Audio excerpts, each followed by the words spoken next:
right, good So job. how many people will be witnessing this unbelievable interview?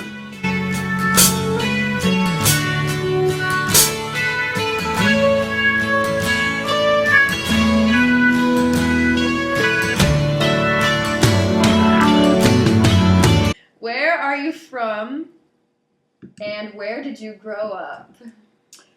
I was born in Palouse, Washington. You don't have to look at the camera. You can look at me. I was raised on a cattle ranch from 1963, which is the year that my father bought the ranch, and coincidentally, it's the year that my sister was born, and also the brand that we now carry today that we use to identify our livestock ownership, and that's the Rafter 63. But I moved to La Crosse in 1975, and we took over my grandparents' wheat and cattle ranch, where I manage that and other ground today. Uniquely, both sides of the family tree homesteaded their farms and ranches. On my father's side, they, being his, would be my great-grandfather, homesteaded the Wilbur property, where my dad grew up on a wheat and cattle ranch, and presently we're here where we're at today. My mother's side, my great-grandfather homesteaded this area too. So I've been very unique in that 4 generations later on both sides of my family, I'm farming one of my parents' property, which is pretty cool. I attended college at WSU from 1977 to 1982, and I graduated with a BS in agricultural economics.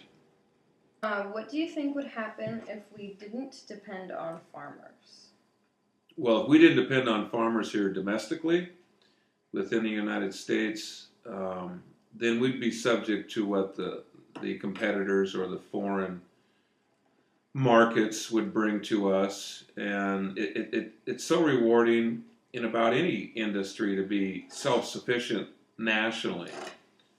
Most people like to buy a product that says USA. Not to ditch China, but China is a very competitive place in the marketplace for producing products. And if we didn't produce our wheat, our cattle, and other agricultural needs, somebody else would for us, and it may be more expensive. And that's why I'm so proud of all of the American farmers. We can produce the best quality at the least expense, and therefore at the most opportune price to the consumer here in the United States versus anybody else in the world. And all of us should take stock in that and be proud of it. Okay. So what is the most difficult part to farming, and what is the most beneficial? I find the production side of farming, the production management, to be very fulfilling and rewarding. We're very reliant upon Mother Nature. We're dryland wheat farmers, and so our moisture needs are subject to what we can get from Mother Nature. But the most challenging for me is the financial side with respect to marketing.